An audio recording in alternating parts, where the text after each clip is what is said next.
Hello, everyone. Thank you, Dr. Craig, for a wonderful presentation and for a beautiful summation of the Islamic doctrine of sin and salvation. I want to apologize to all of you folks for my tardiness today. It might give you the impression that I drove all the way from Atlanta, but I do apologize for that. I begin by praising God, the creator of the heavens and the earth, and I thank him for giving us the opportunity to explore tonight together his plan of salvation for all humankind. What is the Quranic doctrine of human salvation before God? The Quran tells us that God created human beings for a purpose. That purpose is said as worshiping God. And in Islam, the idea of worship is more comprehensive than just simply involving in prayers. We see our whole life as a worship of God and living under God's rule and law. And trying to please God is our way of worshiping God continuously, not just simply during the prayers. We understand that this worship will continue in paradise, where we will live in God's presence, and our worship then will be as natural as our breathing.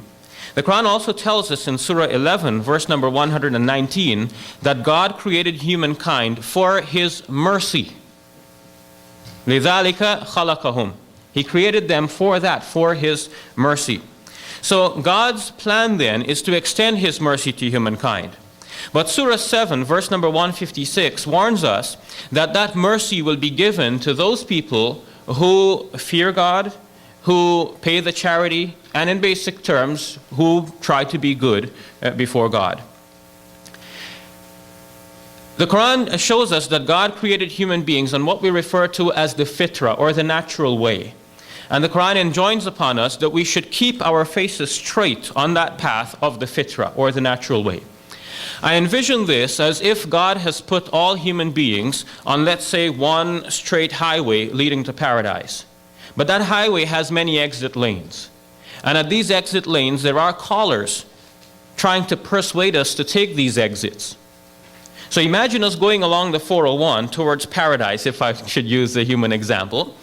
And there is the promise of the city lights. There's the glitter and glamour of the city lights and billboards inviting us, promising us wine, women, and song, if you like. And some people will take these exits.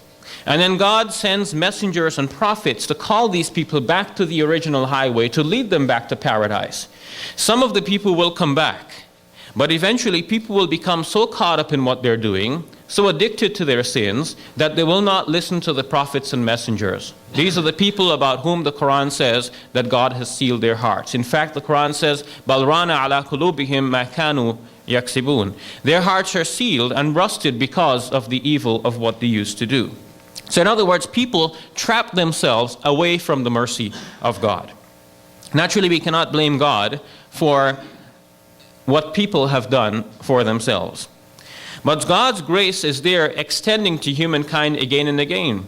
And God promises his forgiveness to anyone who would turn back to him repentant and seeking forgiveness for their sins. If anyone should die in that state of sin, it is still in God's prerogative, we learn from the Quran and from the sayings of the Prophet Muhammad, peace be upon him, that he can actually forgive human beings. There is one sin that the Quran speaks about as the unforgivable sin. That is the sin of ascribing partners to God. Considering that God is, let's say that there are other beings to be worshipped in addition to, alongside with God, or instead of God. But when the Quran speaks about the punishments that God has in store for human beings, or when the Quran uses threats, or the Quran says that God does not love certain people, Muslim scholars take this to mean that God is trying in some way to reach out to these people who need threats, who need something harsh to be said to them to bring them back to the right path.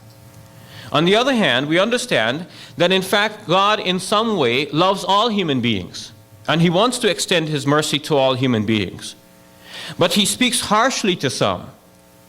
You can relate to this because you understand from 2 Samuel that God said that he will actually whip his son in order to bring him back to the good. 2 Samuel chapter 7, verse 14 and forward. So the idea here is that God threatens human beings. That look, if you're not good, I don't love you, in order to bring them back. Even human parents do that sometimes. Sometimes we say, look, if you don't shape up, you're not my son. In order to bring that child back to the right way. Now, is it difficult to earn salvation in the Islamic understanding? I would say no. The Quran speaks about the scales being weighed. If one scale is heavy with good deeds as compared with evil deeds, then one enters paradise. Is it easy to earn good deeds? Yes.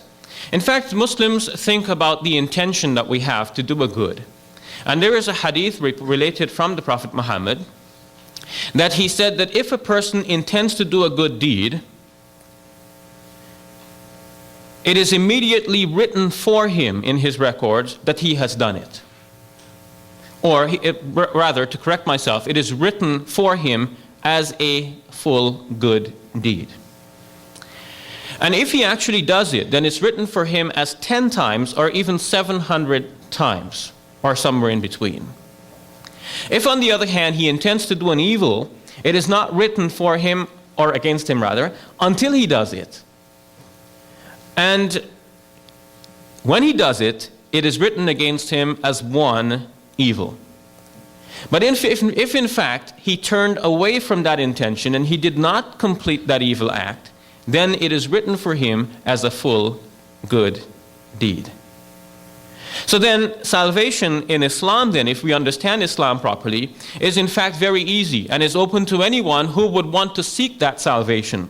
Of course, if somebody does not want to seek that salvation and he wishes to turn away, then this is something for which he will or she will have no one to blame but oneself. The Quran, in fact, speaks about salvation in some very general terms as requiring almost just simply, in a nutshell, belief in God. For example, in Surah 41, in verse number 30, the Quran says, إِنَّ الَّذِينَ قَالُوا رَبُّنَا اللَّهُ ثُمَّ اسْتَقَامُوا تَتَنَزَّلُ عَلَيْهِمُ الْمَلَائِكَةُ أَلَّا تَخَافُوا وَلَا تَحْزَنُوا. As for those who say, my Lord is Allah alone, the angels, and they remain steadfast upon that, then the angels would descend upon such person and say to them, you shall have no fear nor grief coming upon you, but in fact have good news. وَأَبْشِرُوا بِالْجَنَّةِ الَّتِي كُنْتُمْ تُوعَدُونَ. But have good news of the paradise which has been prepared for you. So only belief in God is mentioned here, and being steadfast on that belief in God. There is a hadith in Sahih Muslim which says that the Prophet Muhammad said that whoever dies knowing that there is no God but Allah will enter paradise. But Muslim scholars want to make sure that people do not get away with the wrong understanding, that we can just simply say, yeah, I believe and I have nothing to do, and I'll be saved. So Muslim scholars emphasize those verses, and in fact the Quran itself emphasizes that Muslims should not just simply say they believe, but they should follow up that belief with action. In fact, reason also dictates that our actions will flow out of our belief. And if we have a firm belief and a proper commitment with God, then the actions we perform will actually show whether our commitment and belief is with God.